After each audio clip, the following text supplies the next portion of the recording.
Hello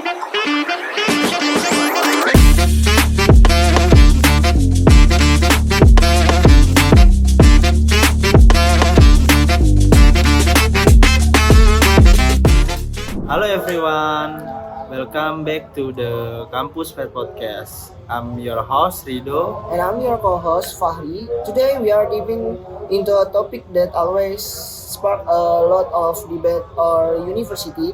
Should smoking be allowed on campus area? That's right, Fahri.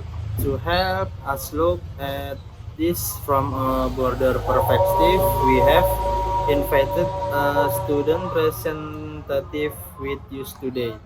Please welcome your guest speaker, Aris. Hi Hi Aris. Aris. Hi Redo, hi Fahri. Thank you for having me today. It's a pleasure to be here and discuss this important issue. Great to have you Aris. Let's jump straight into it. As we know, some students argue that smoking is a personal choice and should be allowed in certain area of the university. From your perspective, what are the main reasons why some people believe smoking should be permitted on campus? Well, Fahri, uh, from what I have gathered from students who smoke, their main argument revolves around personal freedom and stress relief. University life can be highly stressful with all the assignment and exam. For some students, smoking is a way to cope with that anxiety and relax between class. Furthermore, they are argue that if the campus completely bans smoking, it forces them to leave the campus ground just to smoke, which can cause them to be late for their next lecture. So, they believe the campus should provide specific designated smoking areas instead of a total ban. I see. So it's about personal freedom and convenience for smokers. But on the flip side, the massive push for a smoke-free campus. Aris, what are the common arguments for why smoking should not be allowed anywhere on campus? The opposing side holds a very strong argument. Rido primarily focus on public health and comfort. Secondhand, smoke is highly dangerous. Non-smokers shouldn't have to inhale toxic smoke against their will while walking to their classroom. According to health data, secondhand smoke can cause seriously respiratory illness and heart diseases, so a total ban is seen as a way to protect the health of the majority of the campus community. That makes sense. Health should definitely be a priority. Now let's look at the bigger picture. How does smoking or the presence of smoking area impact the student and the academic environment as a whole? The impact is quite visible.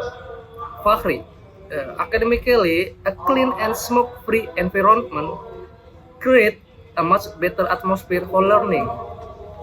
It promotes a culture of wellness. On the other hand, when smoking is allowed, we often see a negative impact on the campus environment, such as cigarette butts litter everywhere, which makes our campus look untidy and dirty. It also sets a bad example for an institution that is supposed to promote science, health, and critical thinking. That's very local point, Aris. If we look at the reality, even with designed smoking area, the smoke often drifts to hallways of cafeteria zona, affecting culture. So Aris, considering both sides of the coin, the freedom of smokers and the healthy rights of non-smokers, What do you think is the best middle ground-up solution for our university? In my opinion, the ultimate goal should be healthy campus. However, a sudden total ban makes it difficult to enforce immediately. A good transition step would be enforcing strictly insulated outdoor designed smoking zones that are far away from classroom, main walkways, and cafeteria. This way, smokers still have a place, but non-smokers are completely protected from secondhand smoke. Along with that, the university should provide education for seminars on the dangers of smoking to encourage students to quit. Wow, that is a well-rounded and fair point of view. Aris, it's balance both discipline and healthy awareness. It certainly does. Well, unfortunately, that's all the time we have for today discussion. Thank you so much, Aris, for sharing your insight and logic argument with us. You are welcome, Fahri and Rido. Thanks for having me. And thank you to all our viewers and listeners. See you in the next episode of Campus Space Podcast. Don't forget to share your opinion in the comment section below. Stay healthy and goodbye. Goodbye. Hello everyone, welcome back to the Campus Space Podcast. I'm your host Rido. And I am your co-host Aris. Today we are discussing a hot topic that affects all of us: the impact of fuel price increases. To help us understand this issue, we have invited your guest speaker today. Please welcome Fahri. Hi Fahri. Hi Rido, hi Aris. Thanks for having me here today. Great to have you, Fahri. Let's start with the direct impact. When fuel price go up, how does it affect student and the general public? The most immediate impact is definitely higher transportation costs. Since daily commuter and student have to spend more on fuel, their daily expense instantly increase.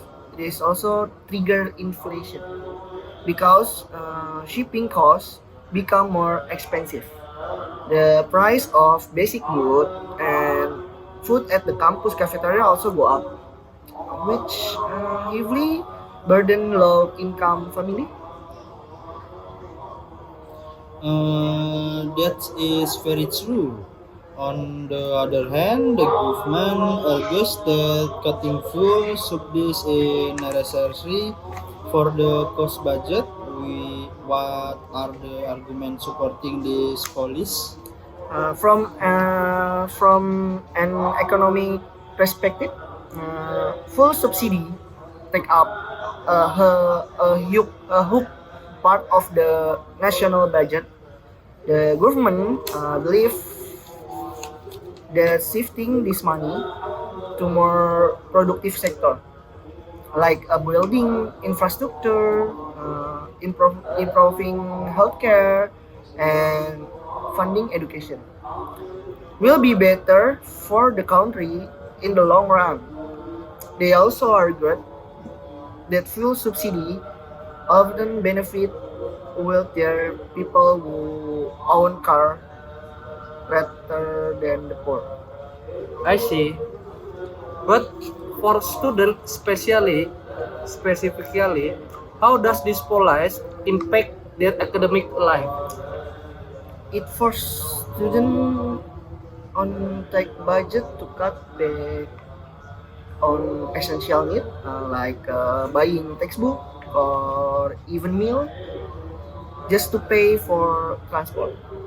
On a border scale, full price hikes often spark student protests. While it is a democratic right, this demonstration can disrupt the academic schedule and because class cancellation. That's a very clear explanation. Fahri, I clearly show how energy police directly impacts student life. I think the government must provide target financial assistance or scholarships for low-income students. More importantly, they need to invest in affordable and reliable public. It currently does.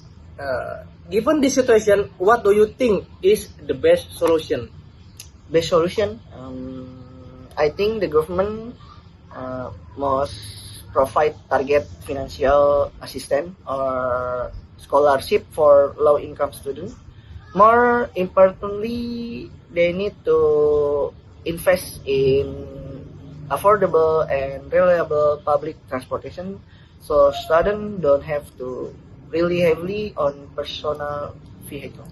Exactly points, Fahri. Well, that's all the time we have for today. Thank you so much for sharing your insight with us. You're welcome, Edo, Aris. Thanks for having me. Thank you so much. Thank you to our viewer. Don't forget to like and comment below. See you in the next episode. Bye.